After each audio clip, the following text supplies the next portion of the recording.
To the second public informational meeting for the Cod Canal Transportation Study. My name is Ethan Berkman, so first name well said. I'm the project manager for Mass DOT. I'm in the planning department. So, and we also have Diane Madden from Environmental Division, and as part of our overall Ireland team, we also have U.S. Army Corps of Engineers. Mike Walsh, unfortunately, couldn't be here because of family issues, but we do have another Corps attendee in the audience. And then we have our study team, and three of them are behind me at Hollingshead. Mike Paiwanski and Heather Osotag, and Ken Buckland couldn't be here tonight. Bill Reed's in the audience. And, he's over here on my right. So I just wanted to do introductions first. So going back one slide, accomplished. So this is our agenda for tonight. I'm just going to briefly go over the study process and the study framework, specifically because we have a lot of ground to cover with existing conditions, and then talk about our next steps. And I just wanted to also say, and we hopefully message this out in the public well, is that we won't be talking about alternatives in this meeting. We have a very linear study process, and alternatives development as well as analysis is down the road, and towards the end we'll show the schedule and next steps, and we'll point out specifically where those tasks and things fall, so that people understand better the process that we go through. We want to make sure people understand what it is we do and are doing. And again, this is a conceptual planning study. This is not design. The intent of this overall process is to look at things at a higher level, conceptually, down more so in terms of looking at options. And then the overall goal as part of the conceptual planning study is at the end, you have recommendations. That's the product of our report. You can move something forward with project development. So again, this is process. So our last public meeting, we went over our step one or task one, and that's our goals, objectives, why we're doing our evaluation criteria. Those are a set of measures of effectiveness that we use to compare the alternatives against each other. And then we have our public involvement plan, and this public meeting here is a big part of our public involvement plan, as well as we have a working group, which is so we're going to call it a targeted but an invite list of various, the term sometimes is used, stakeholders, for lack of a better term. It's regional, state, local representation, and it's meant to inform the public, and they also act as a conduit back to who they represent. We're here tonight for step two or task two, existing conditions. This is when we go out and collect all of our data and analyze the data, and it's used as a basis or foundation for what we do in the planning study. And then the next steps 3 and 4, and that's down the road, as then recommendations. And towards the end, as I mentioned, there'll be a few slides that show the overall process to help better understand what we do. And so at the outset, we develop goals, and goals are maybe just 2 or 3 bullets of what we want to accomplish. And here, one of our goals, the primary goals, is to create or improve multimodal, again, many modes, mobility in the canal area. And second goal is to establish either an alternative or replacement crossing the Cod Canal. And the primary reason is because of the reliability of the existing bridges, and it's not just about peak season, it's about year-round mobility, given the age of the bridges and the maintenance activities that are ongoing and will continue. So objectives are designed to be able to meet your goals. It's a measure of whether or not you're meeting your goals. So getting a little more specific, it's we're trying to address quality of life through multimodal connectivity and public safety, both in terms of whether it's evacuation or first responders. And then so we understand, the bridges begin and end in Bourne, and as well, Sandwich is very close as well, adjacent to Bourne. and we want to ensure that the tourism traffic, let's say, is not a barrier for reliable intra-community connectivity for one. Here's a nice graphic that illustrates or characterizes sort of in a visual way what our studies, how the pyramid is your existing conditions, and that's really the foundation. So it's sort of figurative and sort of literal representation. The point is if you don't have your due diligence for existing conditions, it's really difficult to be able to have any kind of alternatives development analysis that you have confidence in. So again, we spend, and I understand some people may be here to talk about alternatives, but we, as part of our process, we have to spend a good amount of our time with existing, have confidence in our alternatives in the very near future. And existing conditions essentially sets the stage. And the reason behind that is would have impacts to natural and cultural resources. We have to really understand that as part of our process. This is a screenshot of Belmont Circle showing a lot of the congestion and sort of, I guess the idea behind it is, for this graphic, is where I hit the red dot there, that's a wetland right in the middle of Belmont Circle. So, you know, when people sort of think, well, why don't we just do this? We have to think things like wetlands. That's a constraint that we have to consider. So this is characterizing our existing conditions process where we have to identify what our issues or problems are, but also our constraints. So wetlands is considered a constraint, but it's also a resource, and we don't want to negatively impact it. So this is just another shot of the wetland. And so this one, again, what are our travel problems? Where are the summer, non-summer travel demands, congested locations, crashes, and extended multimodal options, essentially where like questions that we answer as part of the existing conditions process. And are all congested locations, out of 37 we actually analyzed, only 18 actually have congested operations. Out of the 18, only 9 have problems year-round. So it's to help understand not only the peak season, but the overall year-round situation. And with that, any graphic and transportation.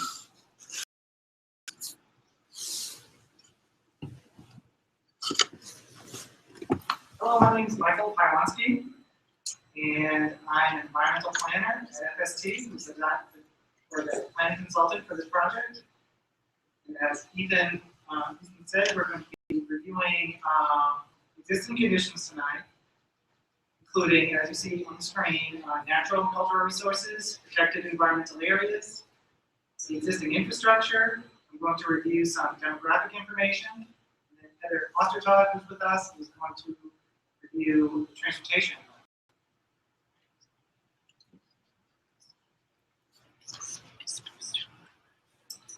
Just a quick review of our, we have a larger study area, and we have a focus area.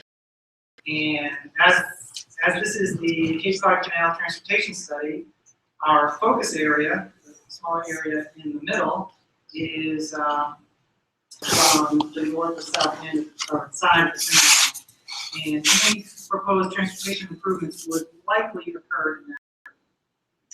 Further out, we have the study area, which extends from on Route 3 in the north end, on Route 3A, moving south over the Sagamore Bridge. It ends at, again, at exit 2 on Route 6 at Route 130. And based on a comment from the last public meeting we had, we extended the study area right to the ocean there at Cape Cod Bay. Similarly, on the western side, we extended, based on a comment, we extended the study area past Glen Charlie Road at Route 25. And finally, on the southwest end, the study area extends to Clay Pond Road. So, moving right along, we're going to first review natural and cultural resources in the study. First, we're going to do a few slides that are related to water resources. Okay, so first off is the wetlands and waterways in the study. And just to make clear, each slide is going to have that white dotted line around it, and that's our focus area. So you can kind of concentrate on sort of what's within that. So we have, of course, the Cape Cod Canal. That's, you know, the main waterway in our project. It extends from Cape Cod Bay down to Buzzards Bay. North of Buzzards Bay, there's Buttermilk Bay. And there's Great Heron Pond in Plymouth. The wetlands, the major wetlands in the area are in that sort of aqua color. They're north and south. Major areas are north and south of the canal, right on Cape Cod Bay. And north of Buttermilk Bay, there's some additional areas in Bourne on the western side of Bourne.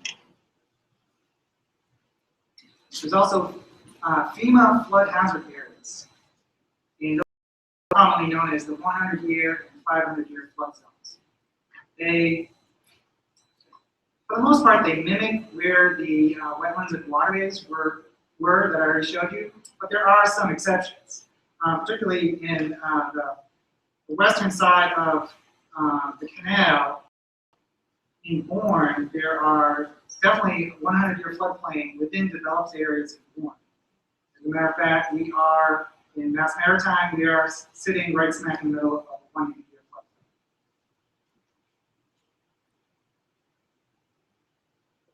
Fisheries are a very important resource. Striped bass, fishing for striped bass is really important recreational and economic activity in this area. There's also known for the alewife and herring fish runs. These are interesting because these fish are known as anadromous fish. They spend most of their life cycle in the ocean, but during certain times of the year, when they're ready to spawn, they run up, the different waterways, particularly Cape Cod, and into the smaller streams where they do their spawning. These yellow areas are locations where they've been known to occur. Finally, there is shellfishing. It's an important activity. Unfortunately, there are a few locations where shellfishing is prohibited. You can see the red areas at the end of the canal. They're currently prohibited because of high levels of fecal coliform.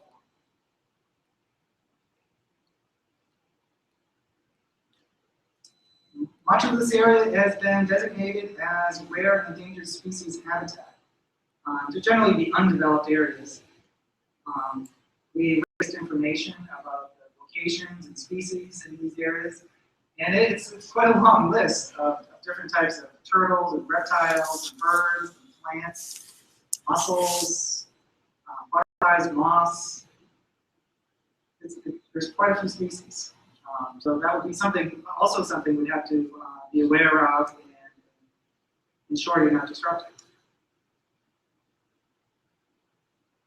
So let's move on to the human environment, historic resources.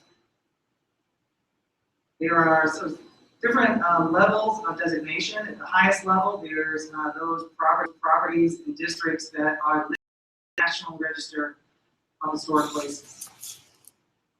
There's a number of individual buildings in Bourne. You go through pictures of those, and there's also quite a few in Sandwich, individual buildings and two historic districts, including Town Hall Square National Register Historic District.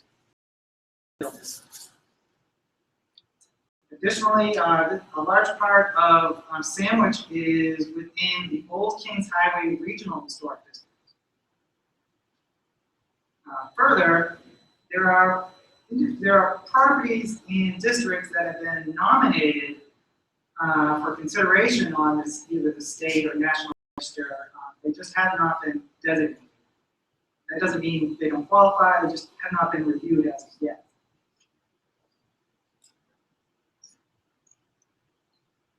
We also need to consider the existing residential areas. Of course, we have to consider sort of the human environment as well as the natural environment.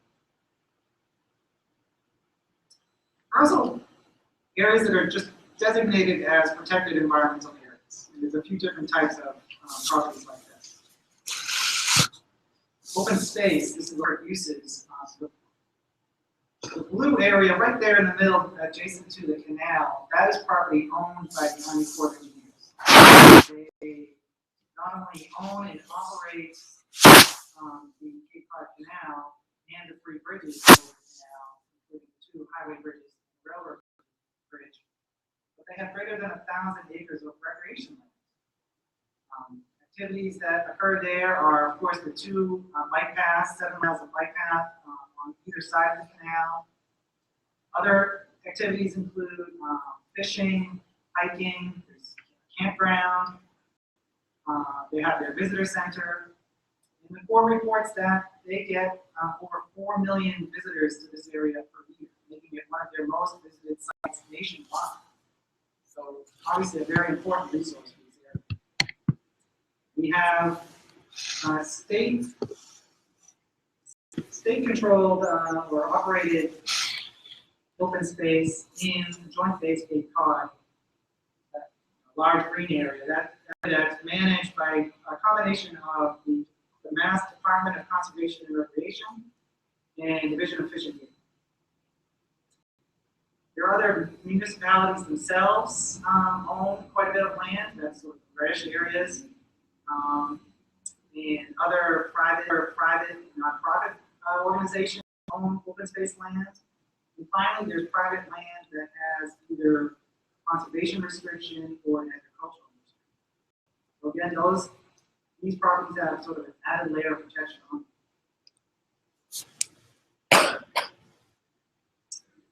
Additionally, there's areas that are known as areas of critical environmental concern, ACECs. There's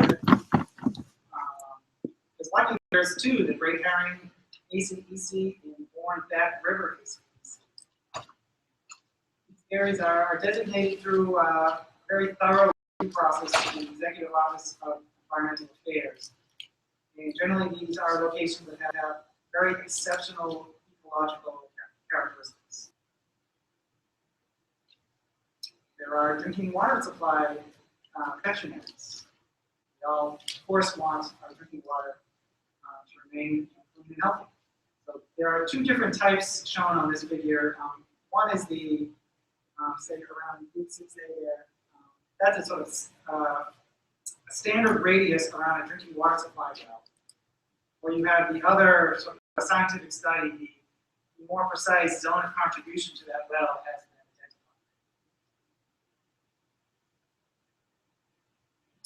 identified.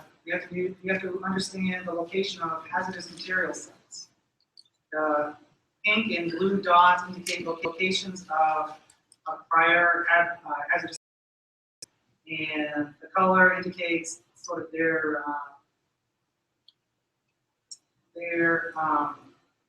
how they're doing the application process. In the future, there'll be another dot sort of right at the Bourne Rotary where that gas spill occurred just a couple weeks ago. And in the middle, there's a big one. There's the Joint Base Cape Cod is designated as a Superfund site. That has been under study and remediation for a second.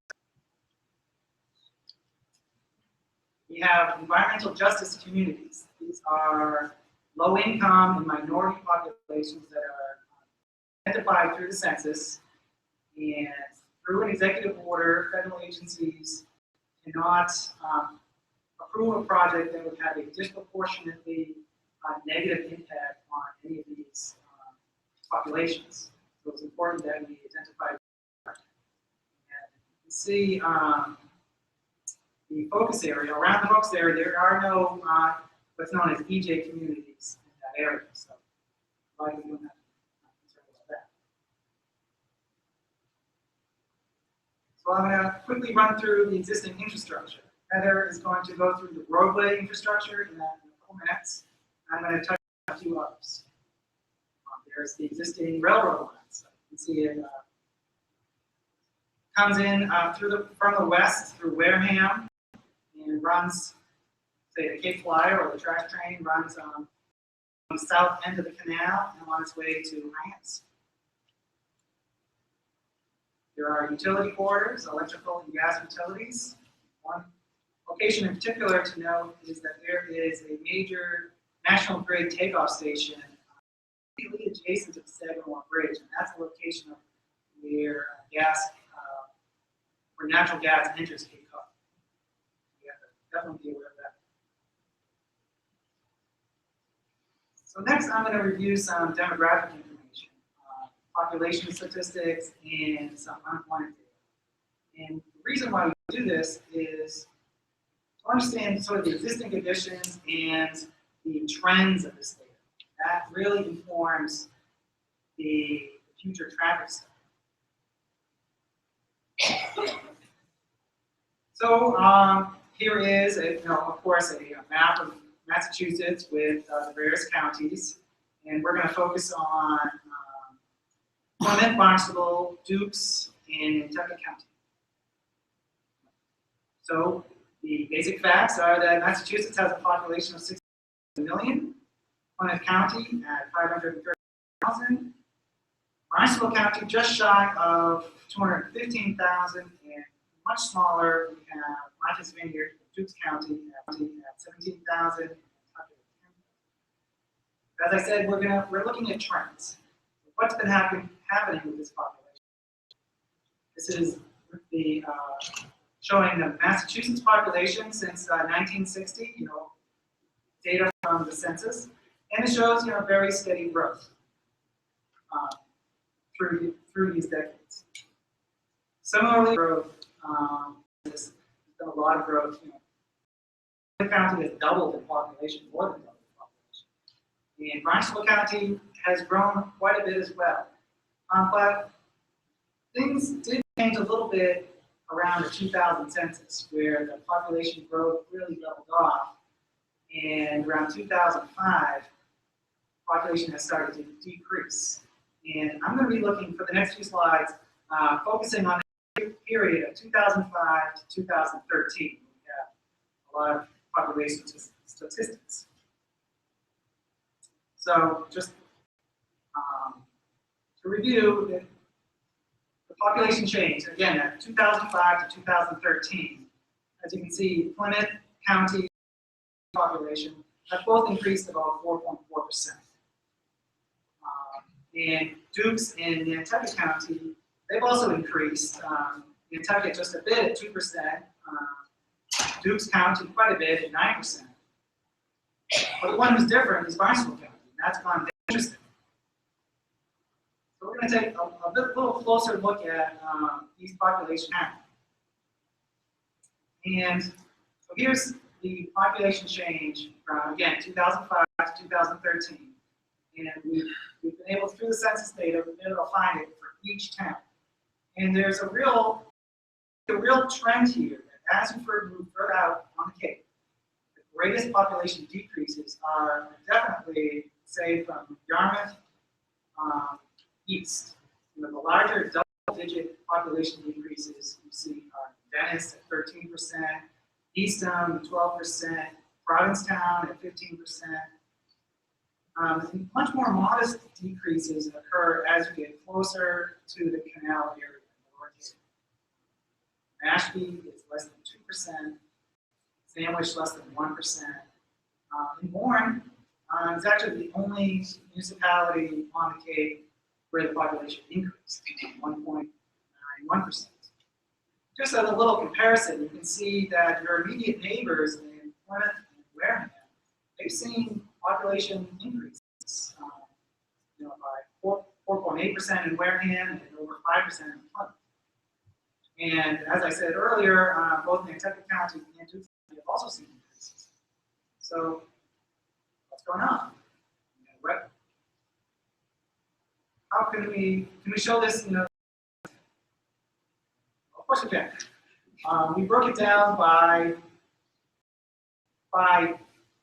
we broke down the whole population into 3 groups. You can see on this figure that the youngest group, those ages birth to 19 years old, since 2005 they're down 5%. And The group ages 20 to 54 is down even more, 18%. Whereas those people age 55 and over, that group of the population has actually increased a lot by over 16%. So clearly the younger, we've lost a lot of the younger population. We also are employment. Employment or unemployment is really related to traffic law. So we need to understand this. And in this case, we have differences between the areas of the Cape furthest from the canal, like Provincetown, Truro, and Berkeley, where the highest unemployment rates are found in those communities, 12, 13, even 20%. Whereas, well, here's the, could have started with this, you can see the overall rate for Boswell County is 5.8%, which is only slightly higher than the statewide rate of 5.1%. There's also Kentucky County and Dukes County, which is similar. So as I was saying, there's a real difference between the municipalities. The higher rates are found further from the canal in the Upper Cape, where as you get into the area of Bourne and Sandwich and Ashby and Falmouth, those communities have unemployment rates that are sometimes even lower. So perhaps that's access, perhaps those counties or those municipalities have lower rates because of access to jobs outside of the county, on Plymouth County or Essex County, not Essex County, but counties outside of Brunswick County. So through census, we were able to determine where people are working, and it's interesting. As you get really close to the canal, many people are working sort of on the mainland side. Bourne, 32% of the workers in Bourne work outside of Barnstable County. And Sandwich, Mashpee, and Falmouth, they also have pretty high rates of 12, 13, and 19%. And it's not surprising as you move further away, further driving distance, fewer and fewer people are making that drive to jobs that are outside of the county. Similarly, employers on the Cape, whose employees live outside of the Cape. And a pretty large number. The grand total for people who live on the Cape and work outside in a different county, either a different county in Massachusetts or Rhode Island, is over 30,000 people. And conversely, people who live off Cape and travel to the Cape to their workplace is 9,000. So 22,000 people per day are relying on transportation back and forth over the canal every single day. How are they doing? Now these are statistics related to all workers on the Cape. But you can see vehicles are still your major mode of transportation. You add up the first two columns, people either driving by themselves or in some type of carpool. We have 88.8% of people getting to work in a car. Whereas the other modes, public transportation, bicycling, walking, those make up those who are working off Cape, that a very high percentage of them are traveling in vehicles and not in, say, public transportation or bicycles. So now I'm going to turn this over. Ed Honstead, who's going to introduce us to the transportation. Thank you. Good evening, I'm Ed Honstead. I'm the state consultant for the Mass DOT this project. And I'm going to start the discussion on transportation by talking about traffic operations. And that's focused on analysis of traffic operations. And so when we got this study, the first question that we had, because it's a transportation study of the Cape Canal area, is where should we collect data when we don't live in the Cape? So we needed to try to figure out where's the best place for us to collect data that's going to really inform us as to what travel conditions are like down there. So the first thing we thought about was understanding the travel corridors to the Cape. So as you can see here, here's the canal, here's Cape Cod. And there's two main north-south corridors, and I realize you all know this is we have to think about. So if you look on the left, there's the north-south corridor, Route 25 to the Bourne Bridge to Route 28. On the east side, Sagamore to Route 6. So the two ways to get to the Cape. If you're in a car, you're not going to come another way. And then that's good for north-south, but what about east-west? East-west, we have two major connector roads that parallel the corridor. To the north is the scenic highway, Sandwich Road. So we've got this pattern of major roadways here that move traffic and visitors and residents on and off Cape and between bridges, depending on where you're going. So understanding that, we started to think about where is it that we should collect data. And we went coordinated with the Cape Cod Commission on this. And what this graphic is showing in those blue squares is locations where we collected traffic data using automatic traffic recorders. You may all have experienced driving down a roadway and driving over a little tube in the roadway. That tube basically records your vehicle going over it with magnetic pressure, and it's recorded in a box by the side of the road. So we came up with what are 57 of these blue squares, and you can see they're pretty well scattered through our focus area, and they're up and down our major north, south, east, west travel corridors. And what we did was these were installed 2 different times. Each time was for 7 days. We did it once in the summer and once in the non-summer of 2014, and I'll talk about specifically when that happened. The next thing that we needed was some actual turning movement counts at intersections. And these sort of purplish colors here are 37 intersections, again in those same sort of focus areas, if you will, in the corridors. Again, we sort of reality checked this with the Cape Cod Commission. And these are 37 locations where actually people went and park or sit next to intersections, and they actually manually record cars that are coming to the intersections, and they record left, who goes right, who goes straight. They do this typically when you collect traffic data and we analyze traffic data. You're analyzing for the busy times, weekdays. That's usually morning peak hour, which is typically AM. The afternoon is the PM. Monday to Friday, these are the busy times when people are typically going to work and coming home. We also did it on a Saturday peak hour. We did this for the same 2 periods in the summer and the non-those ATRs I showed you before, and it happened at the same time. So at any one time, we had 37 people and 57 ATRs out here collecting data. So it's a pretty extensive data collection effort, which really brought us to what we wanted to do. The question is when should we do it? This isn't like collecting data in some suburb of Boston. The Cape is a little different. It has 2 traffic seasons. It's got summer and it's got non-summer. So we wanted to know when should we. So you may not know, but on the Sagamore and Bourne bridges, MassDOT has counting stations which record vehicles going over those bridges 24 hours a day, every day of the year, both directions. And that's what these bars are indicating here, with the months of the year across the bottom and going by the highest percentages of traffic. So what we saw on the Sagamore Bridge was the big months. So we thought those would be representative of the summer season. So we collected data that helped us to think about collecting data in August to represent this. October was just about right in the middle.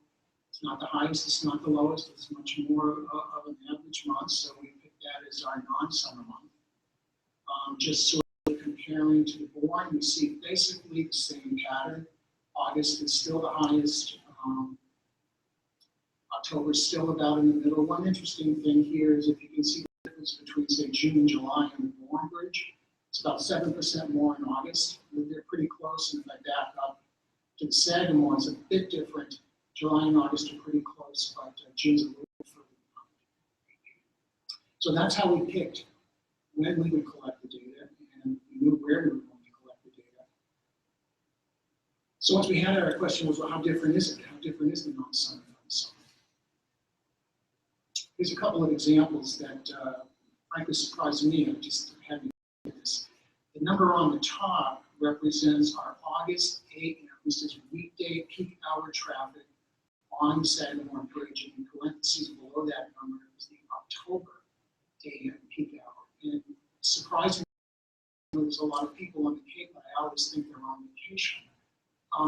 You'll see that the people leaving the Cape on the Sagamore Bridge on a weekday in August is 2,300. They're going to the mainland. In a great majority, I think they're going to work, because the number in October is 1,600.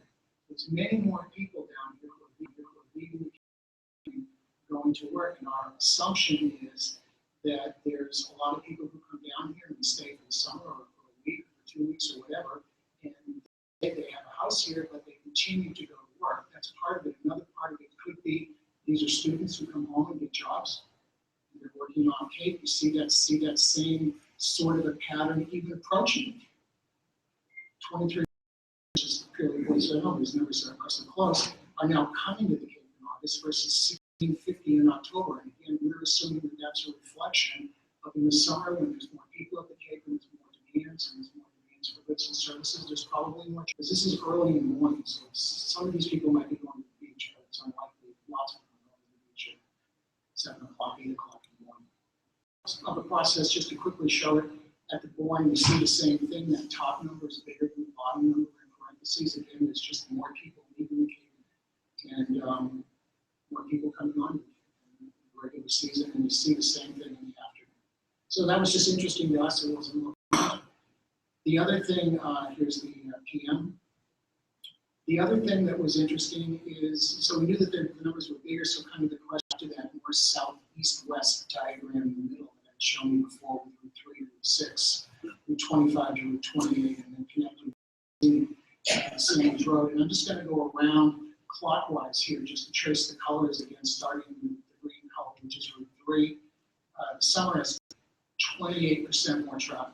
This is on a weekday, this is all day. Sagamore Bridge, 38% more traffic. Route 6, 63%.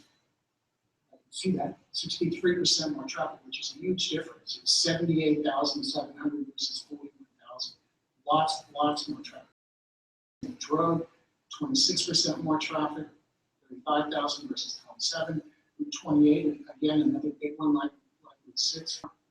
Horn Bridge, 33% more, which is sort of similar to the 38% more in Sagamore. Route 25, again, very busy, 45% more traffic, and finally the scenic, 51% more traffic.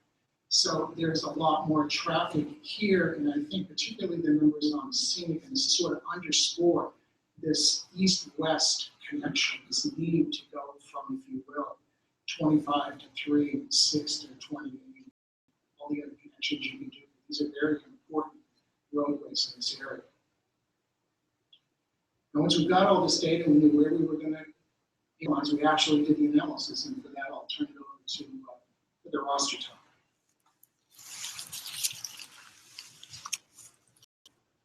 Hi, I'm Heather Ostertag. I'm the transportation engineer with Face Spofford and Thorndike on this project. I'm going to go over the level of service. Now that we have all the data, we're going to analyze the operations of intersections, freeways, rotaries in the area, and we do this using level of service. Level of service is an expression or a ranking of traffic operations at a location. It's like a report card you get in elementary school. A is good, no delay, no congestion, no queuing. F is bad, it means it's failing. It means at a signalized intersection you have over 8 seconds of delay on average that a vehicle will experience sitting there to get through the intersection. Level of service is always based on your peak hour traffic. Your peak hour traffic is your highest traffic volume of the day. Typically that falls during the PM peak period, because you have people coming home from work and you also have people out making discretionary trips such as shopping, etc. Sometimes it can be the AM peak period as well, because again, you have people going to work. Level of service is never based on daily traffic volumes. So we did three kinds of analysis in the study area. The first was analysis at intersections of local streets. That includes signalized and unsignalized intersections. At intersections, you have conflicting movements, people wanting to turn left, right, through, and these can cause turbulence. We also analyzed operations at rotaries in the study area.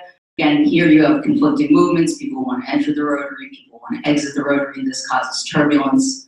And the last type of analysis we did was on limited your Route 3s, your Route 6, your Route 25. Here you have people merging on the freeway or the highway, you have people exiting off, you have people weaving to make movements. That also causes turbulence and can cause delay, and that's what we express. So just to kind of, you saw all the locations that we analyzed, that we collected traffic volumes for, excuse me. Just to give you a sense of how much analysis we did, we analyzed summer and non-summer, AM, PM, Saturday peak hours at intersections, at freeways, and at rotaries. And this resulted in almost 300 analyzed locations. So in the interest of time and not boring you, I'm only going to talk about where there were problems, where we found problem locations. So again, this is just to focus on, this is where we collected turning movement counts, so our intersection locations.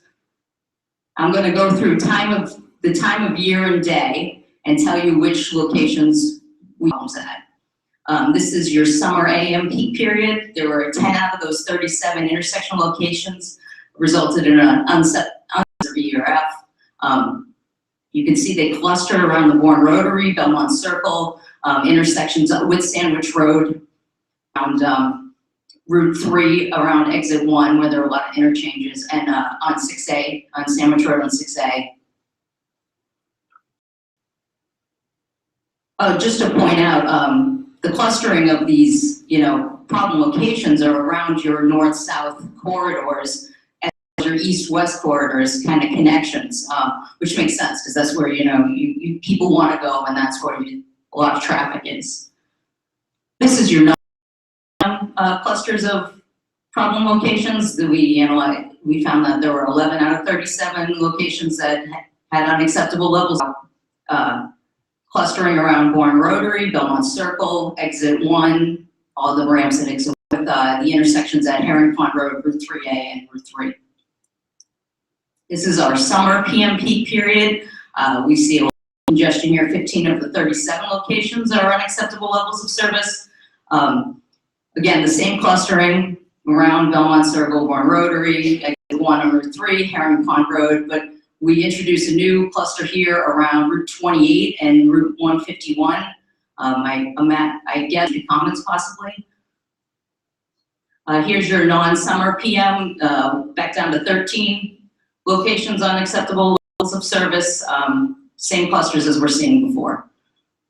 This is our summer weekend. This is the most locations that have unacceptable levels of service. We have these 4 clusters, and we're introducing a new cluster here. Again, Belmont Circle, Bourne Rotary. There's a failing intersection at Maple Springs Road. I imagine that's Waterways traffic. Your new clusters, though, your new cluster that's being introduced is over at 6A, 130, north of Exit 2. I'm guessing that may be some cut-through traffic, trying to avoid sitting on traffic on Route 6, or it's tourist traffic coming around, 6A, going to destinations in Sandwich. Finally, this is your non-summer weekend, failing levels of service. Again, we see that cluster of locations over around 6A and 130 failing here, a non-summer weekend, but it doesn't mean you still don't have tourist traffic, nice weather in October. So overall, there are 9 year-round problem locations that we found in the study area and the focus area. Those are around Belmont Circle, Sandwich Road by the vocational high school, Route 6A, and around Adams Road, and it looks like around Exit 1 at the signal to get onto Route 3 northbound. Next, I'm going to talk about crash analysis. We analyzed 82 crash locations in the study area. That means we pulled RMV data and reported crash data, and we looked at what types of intersections, types of crashes occurred there. We picked the 3 most recent years of data that was available. That was 2010 to 2012. Within those 82 locations, 17 of them are high crash locations as defined by the Highway Safety Improvement Program. As we can see, these locations are around Herring Pond Road, at exit 2, around exit 1, around Belmont Circle, Bourne Rotary. Again, there's Otis Rotary. This is a new location that's coming up now. So some of these locations we also saw earlier that they had problems with congestion. Some of them we did not see problems with congestion. So we decided to kind of compile all that data and see what is that telling us. This is a list. Cape Cod Commission does a list of top crash locations. Now this is a Cape-wide list. We're only focused on the study area, but their list is Cape-wide. So they have published a top 50 crash location list, Cape-wide, based on number of crashes. And you can see 5 of 10 intersections on their Cape-wide list are in our study area, and they include Bourne Rotary, Otis, which is ranked there number 2. Number 5 is Otis Rotary, Route 6 at 130, Route 6 at 1A, and Belmont Circle. The other thing we found is that 5 of these top 50 of these top 10 crash locations also had failing year-round level of service. So we have congestion at these locations, and we have these 5 locations that include Bourne Rotary, Belmont Circle, Sandwich Road at Adams Street, Route 6A at Cranberry Highway, and Route 130 at Katuitt Road. This is a multimodal study, so now I'm going to talk about transit, bicycle, and pedestrians. This is a bar chart showing annual Cape Cod Regional Transit Authority ridership. We see a very large jump in ridership from 1989, which they saw less than 400,000 passengers per year, to over 1.2 million passengers per year in 2014. There are 2 CCRT lines that run through our study area. One is the Bourne Run, that goes over the Bourne Bridge. The second is the Sandwich Run, that one goes over the Sagamore Bridge. So you can take a bus to the Sagamore Park and Ride lot, get on a bus at the Sagamore Park and Ride lot, and go to Boston. You don't need a vehicle to do that. To reach Cape Cod, there's several service providers. The Cape Cod Flyer is operated by Cape Cod Regional Transit Authority and the Indiana Summer Service from Boston and Middleborough, Lakeville. The Plymouth Brockton bus lines run several buses a day over. Both can runs buses from Boston to the Cape.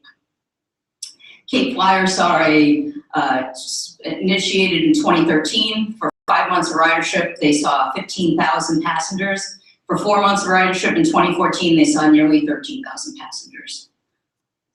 This is a bar chart showing monthly use of the Plymouth Brockton bus lines. These are all buses that go over all bridges to the Cape, the 2 bridges.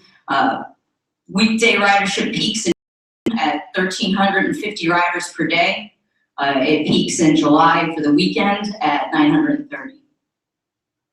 There are 15 park and ride lots on the Cape and just north of the canal, 3 of which are in our study area. The most heavily utilized park and ride lot and the biggest one is at just north of the Sagamore Bridge, and that almost fills up every single day. There are off-road bike facilities north and south of the bridge, as designating existing on-road facilities, coming down 3A over 6A, Shining C, I'm sorry, designated off-road. There is no connection, there's kind of a cut in a connection from the mainland to the Cape. We're missing through all the interchanges at exit 1, and there's no connection over the Bourne Bridge. So in the future, these are the dotted lines of bicycle facilities for the future, and they all include a connection from the mainland to the Cape, over through the Sagamore interchange and over the Bourne. And with that, I'm going to hand it back to Ethan to talk about next steps. Thank you.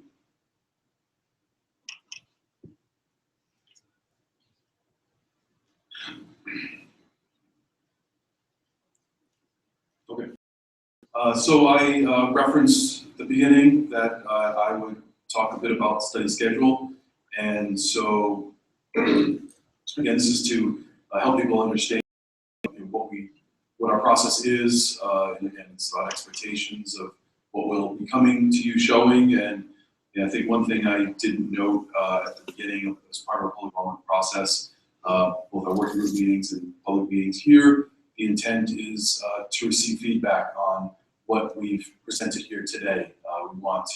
We can go out and collect lots of data and analyze lots of data, but there are sometimes just things that we aren't going to pick up with that data collection. So we want to hear from you all of this information that we presented here today, tonight, on, yes, no, do you think there's something we missed? So this is our study schedule. We started back in October 2014. We have with our task 1, and that's setting up our framework for the study, our foundation. We have working group meetings and public meetings, those are the diamonds. And so where you see here, April 2015, two diamonds working group public meeting. So again, task 2, it's all part of building our foundation. And so this next slide here. So task 3, maybe a little bit misrepresented there in February 2015, but I think the idea behind it showing it in February, March, and April is that we actually, so as we're collecting this data, we're identifying issues and we're looking at where our opportunities are, constraints. The thought process is there for alternatives development. We haven't really sort of formally put pen to paper except for the stuff you've seen out there already. So I guess to help understand what we're doing, when we have all this information here, the next step, we have a future no-build conditions we have to project out, but after that step, we actually start taking some of those lines on maps that people have seen out there in the public, which unfortunately sometimes the perception of that is that we're ahead of where we really are. So we start to take those lines on maps and start overlaying all this information that we have here today, and that's when we can start to look at what kinds of things we're solving, what we have to avoid, what we're impacting, what are the benefits. So that's part of the alternatives development where we start taking what we think are problems and trying to solve those problems, but also minimizing impacts. And once we start developing those, we get into our alternatives analysis. So as we get into May, June, July, August, that's really where we start having a lot more of our taking everything we've collected and now transitioning into that alternatives development analysis.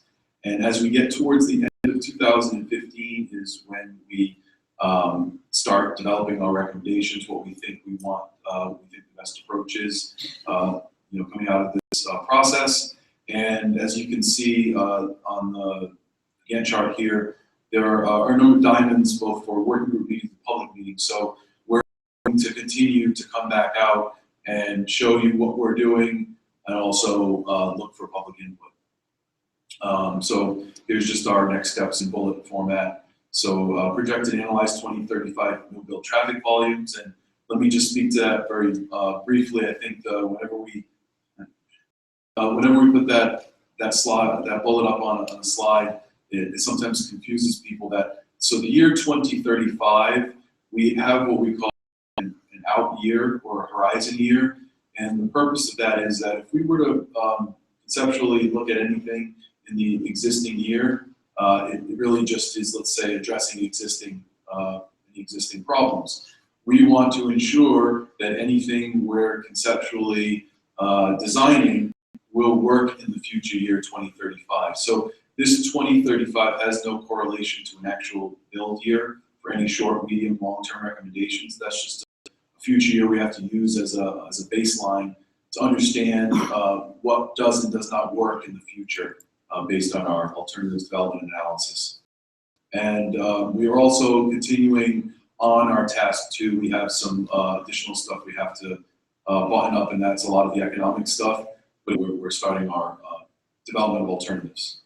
So before I open it up to questions, I was remiss by not Time Academy for use of their facility. But with that said, I will open it up to questions. Again, the purpose of this is to respond to comments on the presentation here today, not necessarily to anything to do with the lines on maps you've seen to date. And we do have somebody that's going to be bringing a microphone around so that everyone can hear what the questions are asked. So please wait for the microphone, and one of us will point to the next person, or if you want to just start running out. But I will defer any of the technical questions to the study team, who you guys want to come up and answer anything. So with that said, thank you, and open it up to comments. My name is Walter Sullivan. I live in Sandwich. My background is in construction logistics mostly, and all out on the big dig in Trenton because I've worked in the freight there with the logistical side of Jacob. I noticed here that 9 out of the 10 trouble crash areas are in Sandwich and Bourne, which happens to be the epicenter of the gravel industry and heavy construction in this corner of the state, southeastern Mass. The trucks are big, they'd like to move. Other than the canal road, they move slowly. If somehow or other existing road nets could be east-west, they're right there all built, they could use the convoy closed road now to go east-west and eliminate a great deal of the Sandwich and Canal traffic and the Bourne traffic. But you see trailer dumps, you'll see triaxles, you'll see heavy construction haul. And the haul road saved the big dig, and I think you have a haul road all made right over there on the base, just in place and run. You can run right through to the other side, and the intra-canal traffic, gravel wasn't mentioned. It's essentially, workers and people at vacation. So I would ask you to consider, for the interim period, the possibility of looking at the convoy road through Otis as a potential site.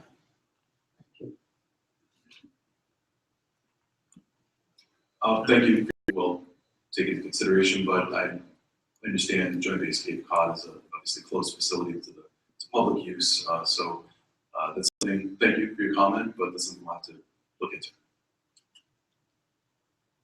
Thank you, Chris Farrell from the Town of Warren Planning Department. I don't think anybody that lives on the Cape was surprised at the intersections that you showed us. We're well aware of those, and I know you have to study that plan for the future. One of the questions that I had was the peak hours that you were looking at, especially the morning. You talked about peak hour. What was that? As a former police officer who got to work at beautiful midnight day shift, we saw when that traffic started in the morning, and that's where we thought it peaked. It was interesting when you actually looked at those peak hours, especially the morning. The evening is pretty much predictable. That's when people get out of work, but the morning it varies.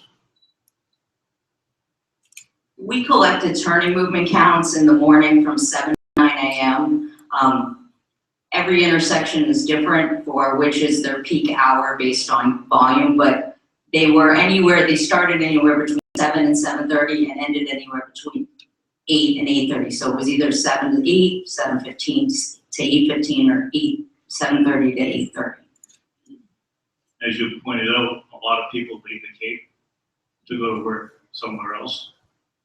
You should probably start looking at the traffic about 5 o'clock in the morning. The ATR movements that were collected in 24-hour intervals, so we have that data for 7 days by 15-minute period for both the summer and the non-summer. It was suggested to us at the working group meeting that maybe we look at a turning movement count time period, like, maybe like 6 to 10 or 3 to 7. So at the working group meeting, I mentioned that what I'm gonna do is I'm gonna look at the 24-hour count data and find the locations that seem to peak outside of the 7 and 9 that I talked about earlier, and then we're gonna discuss what we should do with it. Thank you. Hi, Tom Bushy from Falmouth. Excellent presentation, good data, very interesting. I have 4 comments. First one is the population growth. I understand that all that information is critically important for the future of any project, particularly when it comes to state and federal funding. But that population growth showing a decline is a negative. It diminishes need. And I would suggest that some analysis be done on the seasonal population. Every town can tell you seasonal residency, residencies and population, whatever. But the towns have that information. That's very important because seasonal, they're residents. So that statistic, they're contributing to the high volume in the summer, but they're here every weekend through the shoulder season all summer long. So that's important. The other issue about traffic is some analysis on trucks. 20 years ago, there wasn't a 53-foot box. Now there's a 53-foot box, and it carries 60,000 pounds. Those trucks are a real problem on the bridges. They what's that word used for traffic? Confuse traffic? It was a word that they used. Turbulence. Trucks cause turbulence. And then finally, you got to put some data in the performance ratings. You got to tell us how often the bridges are closed, how many times they're lane closed, probability of needed maintenance. That information is important. I mean, I'd like to put vinyl siding on my house so it doesn't need paint. We got to paint bridges, a 4-month project. Come on. It's only a 2-year project, 4-month delay. So anyway, those are my comments. Thank you. Thank you. So I think just to answer a few of the questions, sort of generally starting with the first one. So that the population data you saw was the past prior trend. So part of one of the next steps is looking at future demographic trends. And we're working with the Cape Cod Commission and going to be dealing with what, in terms of future no build, you have to know what the demographic data is. So that's something we're going to be working on. In terms of that is data that was collected. It just wasn't necessarily shown here, and as part of the analysis, heavy vehicle percentages are accounted for, and as part of the visual simulation modeling, it actually includes it, and you'll be able to see the trucks and other heavy vehicles. In terms of bridge data, this slideshow presentation was boiled down from stuff we've done. We do have data on the maintenance history. Now, just to your comment about vinyl siding, paint on a bridge actually is really important. Protect it. So you get rid of the rust and then you seal it. So it actually slows the deterioration of steel. So it's not just a pretty aspect or aesthetic aspect of bridges. I'm sorry? If you choose to have a bridge built. Correct. If the choice is steel and the choice was out of our hands, honestly. So I think that answers your questions. But so again, I guess one thing I should have noted, we do a lot more data collection, but we can only put so much onto slide presentation and show because we only have so much time and we have to continue moving the presentations along. So.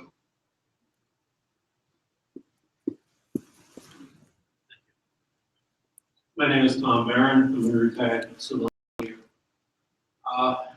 On the traffic, you showed a lot of traffic data in the different segments. But what about origin and destination flow from Route 3 to Route 28 or from 24, 25 over to 6?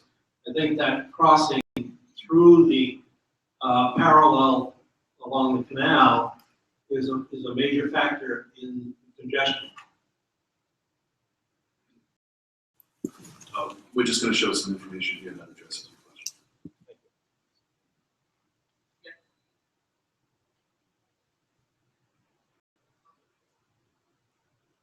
We collected origin destination data using Bluetooth technology. Bluetooth technology picks up your unique Bluetooth number in your cell phone or in your radio or your computer. We put these boxes out during the same weeks we did traffic counting, and we collect the data. We use the percentages we find from that data, and we use the ground counts to calculate what the volumes of those origin destinations are. This is my colleague Bluetooth towed on the side of the road. It's a small box. This shows summer Saturday Cape-bound routing from Route 3 to exit 6. 82% of all traffic from Route 3 wanted to go to Route 6. That was 21,000 cars. This is daily volume. From Route 3 to Route 28, 9% of all traffic wanted to go to Route 28. That was about 2,000 cars. On Route 25, coming to the Cape on a summer Saturday, 59% wanted to go to Route 6. That was 22,000 cars, and 35% wanted to go with 13,000 cars. This is summer Sunday off Cape route found on Route 6. 48% of all traffic wanted to go to Route 3. That was 18,000 daily percent wanted to go to Route 25. From Route 28 northbound, 8% wanted to go to Route 25, 19,000 cars. We have this data for summer and non-summer all week long. These origin destination patterns are going to become very important when we do our alternatives analysis. We did not show them here tonight as part of the main presentation for interest of time, but this data is going to be invaluable when we do our alternatives analysis, and we have it for every day in the summer and non-summer, and we have volumes and origin destination travel speeds. Excuse me, for every day that we counted, yes. So we have a representation of it. Hi, my name is Dave Schroeder. I'm a member of the Cape Cod Regional Transit Authority, but I'm speaking only about my own opinions, which I wrote down and will send to you. The first 5 on page 1 you covered. One that you didn't cover is the nuclear plant. Both bridges, most especially the side bridges within the disaster zone, so thinking about evacuation is critical. Because the basic instructions are for all members of the Cape community, 215,000 of us, is to shelter in place and to take 2 little pills which protect your thyroid, and or the Cape Cod version of that, which is swim east. The other points that I'd like to make, and you covered a lot of things, but one of them is we have a lot of people who cause problems for our traffic movement because of systems that have been in place for a very long time, and it's hard to break them. One is, on Cape, Saturday morning, you come on Cape, you need to be there by 4 o'clock or earlier.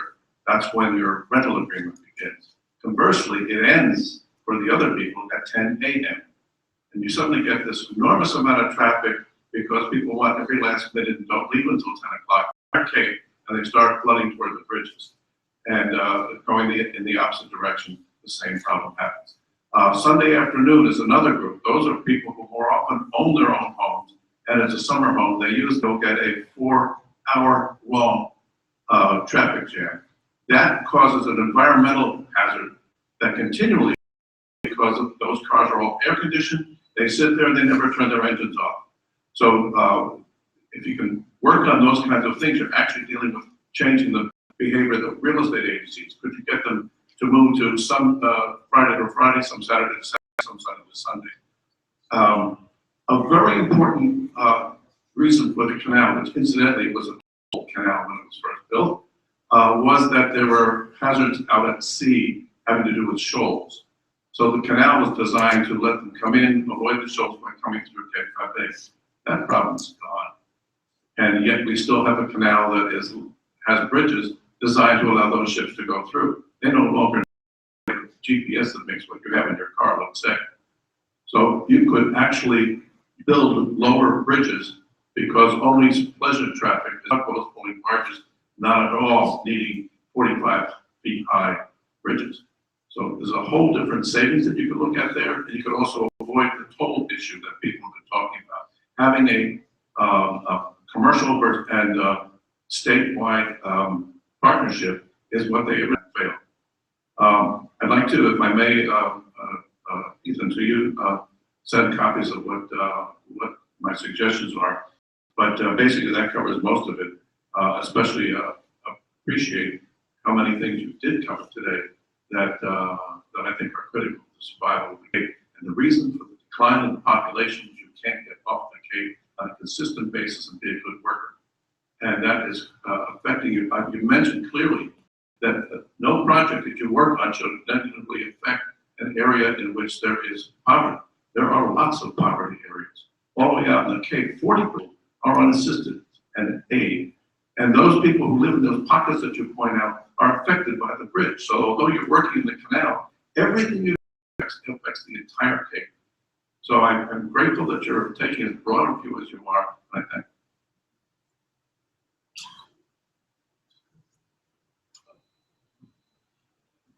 Well, thank you. I think just to, if you'd like me to address any of the questions now, or you just want to take a minute. Okay. So, interestingly, in terms of the evacuation side, we understand that was one of our initial objective bullets. And also, we also understand that there's a MEMA evacuation plan that actually, following back with the traffic management, emergency traffic management plan. And that one also is meant to, I guess the state police would block the exit on ramps so you could have closer to the bridges so you could allow that faster flow. So while shelter in place is definitely a big part of it, there is a plan that would allow at least a good portion of evacuation in Cape if necessary. So as far as, I'll actually speak to the canal, and I won't speak for the Corps, but I understand that as part of any project after, not our study process, but any project that involves a navigable waterway, the Coast Guard you have to go through Coast Guard permitting, and it will have to do a bridge navigational analysis. So that's when the height of a bridge will be determined, more so than in this conceptual planning study process. And in terms of poverty or environmental justice populations, yes, there's none. There are no EJ populations within the focus area. However, we understand that the connectivity over the canal and bridges affect EJ populations down Cape. So that's something, in terms of access to jobs, services, travel time, hospitals, so things like that. We'll have to consider as part of our analysis. So your comments, and those are definitely things that we're thinking about and we have to consider. Yes, thank you. First, I'm Mimi McConnell from Patuit, and I want to apologize to anyone here tonight who may have come out as a result of reading my letter, which is something of a buzz. And I did not know when I wrote it, urging all of you to come out tonight to talk about the bridge. Not really here tonight to talk about the bridges. However, they have come up, and we have, Mr. Bushy spoke of some of the elements, and I think unless we rule out of order, that anybody who wants to talk about what we see as the needs should. It is, of course, very useful to have the studies which are being done, and we need them before we can proceed to replace the two. But it feels to me almost as though we're caught in a vortex. And this is what happens in this country and in this state. We get so wound up with all the prep work and all the consultants' work at great expense. Years and years go by when we see a pressing need right in front of us, which we really addressed it intelligently and ethically and in a visionary way, we could make things happen sooner.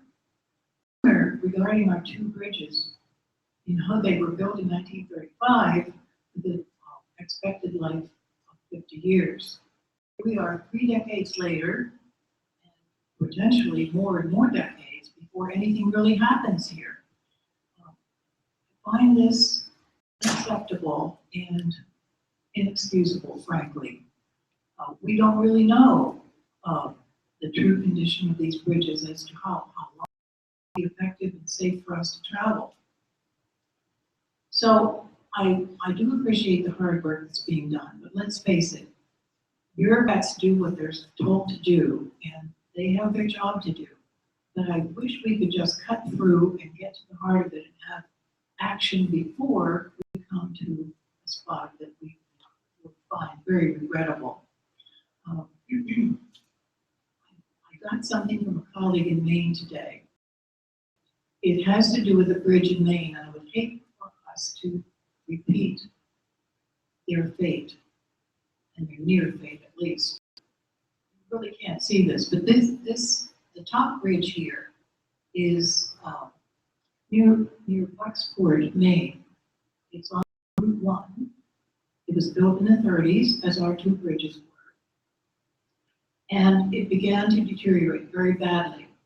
Finally, it was so bad that they would let one lane of traffic go across at a time, and no big trucks. When I would drive across it, I was wondering if these were the last moments. So I'm not trying to fearmonger you, but I think we need to accept that our country has a lot of failing bridges, and we shouldn't let them just go to pieces and fall down.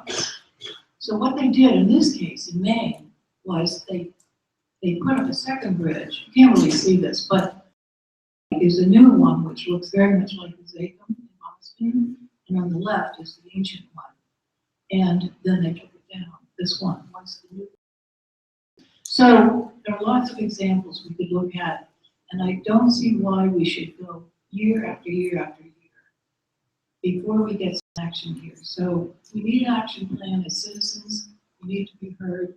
We need to have our local politicians, elected officials, that is, work with the federal people and find out how the funding would work and fix our two bridges as soon as possible. Forget about the third bridge, which was a non-starter. I think even the people in Boston will admit that.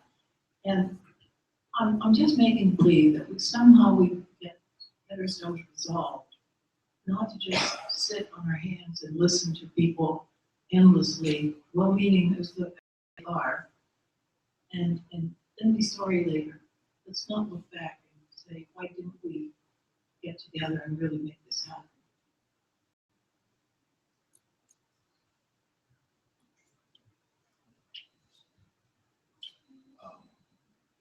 Thank you. I think if I would put a label on myself, I guess I'd like to be a planner or public servant, rather than a bureaucrat. I don't really consider myself a bureaucrat. I said, if I put a label on myself, I'd like to consider myself a transportation planner first, possibly public servant second, and then if you want to call me a bureaucrat, let's call it third. Oh, okay, thank you. But I guess one thing we didn't double back on, again, a lot of times our presentations are what you can call a sliding scale.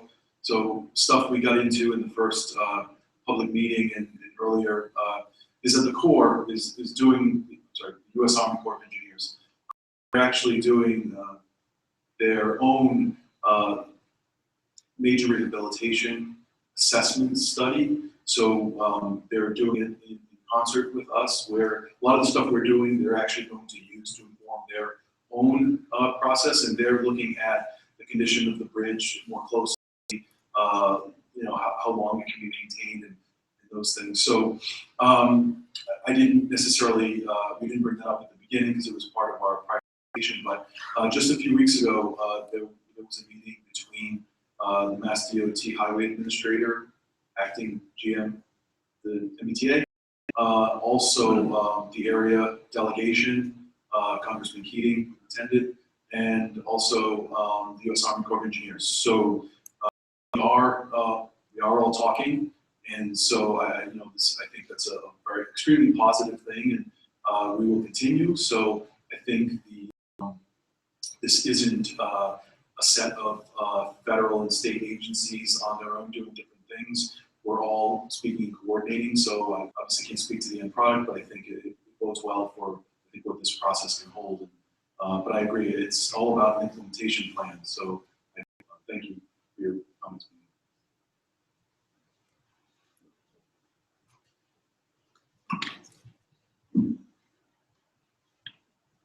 My name is Steve Buckley from Chatham, and I noticed in the notes from January that I was a man from Chatham.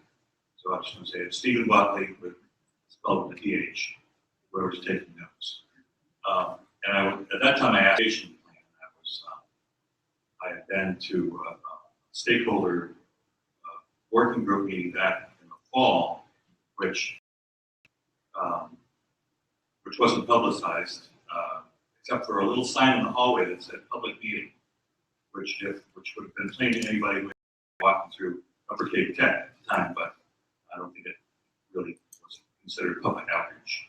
Anyway, that's my concern. From being from Chatham, we have my sympathy about, empathy, whatever, about what's going on during the worst heat congestion periods in the summer and so forth. So, but at the same time, traffic that does cross over, it does end up some other place. So the idea that the study area would be, a certain area and then it stops at a certain boundary, I think has caused me some concern.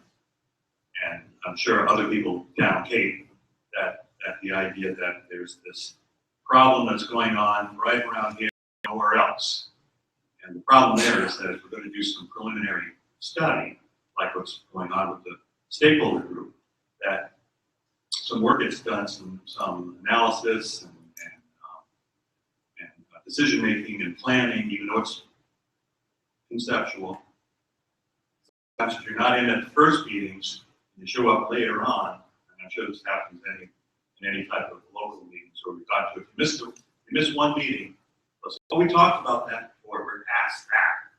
So that's my concern, is that people from down Cape will come in into the process and stop, and it'll automatically go from conceptual to post-conceptual, and we'll have missed the opportunity to give our 2 cents about what the options, the alternatives should be.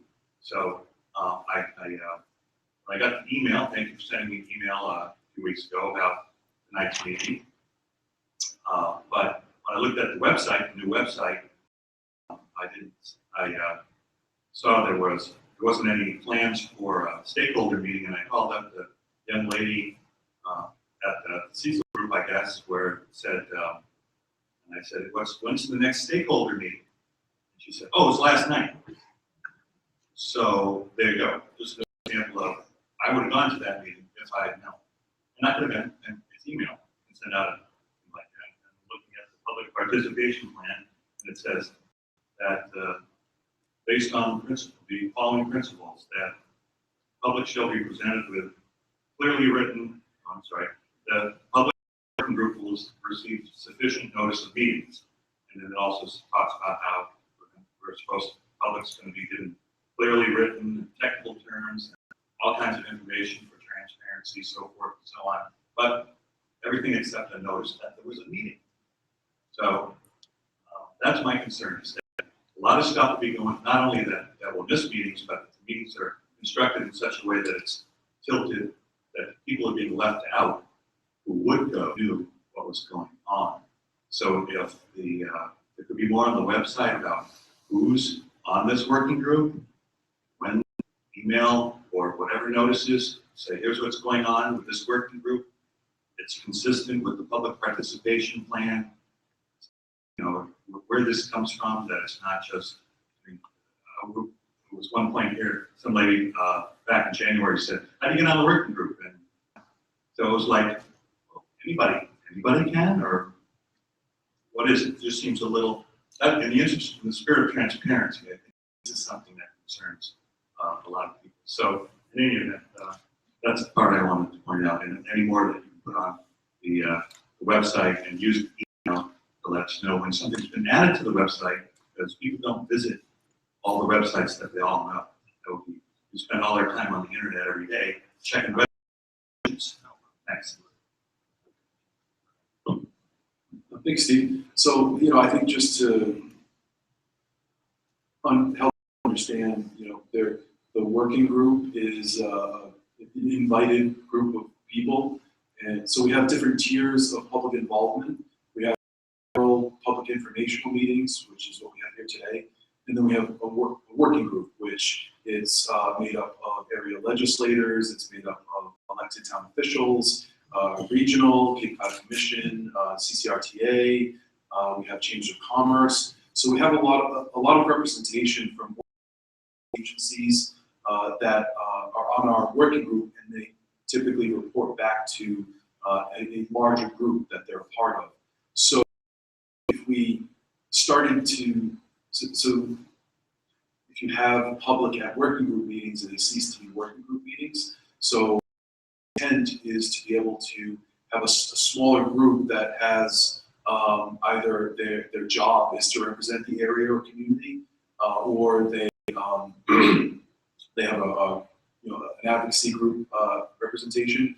The woman that you were speaking about, she actually lives right in the canal area, so we like to include neighborhood folks, whether she's part of an association or she is just a neighborhood person that could then. So it wasn't a hey, come one, come all onto the working group. She had she now has a specific role of representation. That's, in the other hand, if we send emails to all of the public on working groups, there is oftentimes confusion. We try to keep it a little bit separate so that there is there's lack of miscommunication or confusion. Now, we can most definitely email out and put things on the website. We can always add who is on the working group. Those are great ideas. Thank you. And as far as Steve, would you like to be on the working group? I believe it's fair to everybody. I don't think you said, if this criteria someplace, what's this criteria? How do you get in the club? As I spoke to, either you're an elected official. Where's this written down? Could you let me finish this? I've been trying to get it cut to the chase. Keep repeating yourself. Where does it say that people get to go, certain people don't get to go because they belong to the right groups? It's in Mass DOT's public involvement plan. And as far as meetings, we can hold regional meetings as well for our next couple of tasks. So thank you for your comments, Steve. Thank you very much. I'm Bob Young from North Falmouth, and I have a comment and a question. I'm a retired steamship authority employee, and the bridges are a very important thing, not only to the Cape residents, but to the island residents. And the steamship authority carries roughly 2.5 million people on a year-round basis to those two islands. It's critical that those bridges be operational, not only for the Cape residents, but the island residents. The bridges are an important link. To Amy McCollum, thank you for your letter, by the way. Who will ultimately be responsible for the new bridges, whatever is finally decided on? Is it the Army Corps of Engineers will be in charge of building the tunnel or the bridge? And when do they expect something to happen? Will it be 5 years, 10 years, in our lifetime? I'm just curious. I know you're with the state and you have the Army Corps here, and there's collaboration to build this new facility. We don't know yet, is the answer to your question. I know it's what you want to hear, but part of our process and part of the Corps' process, we're as we go along, both we as in not my level, at a higher level, we can have those kinds of conversations and making discussions to determine exactly what the best approach will be. Now, with that said, there's legislation out there that governs the bridges right now that the Corps has to abide by. So there's really, in order to change that, it's an act of Congress. So this is part of what the Corps is doing, as well as researching what I would say their legislative obligations are, and also how they could approach replacement, rehabilitation of their bridges. So as we go along, we'll be able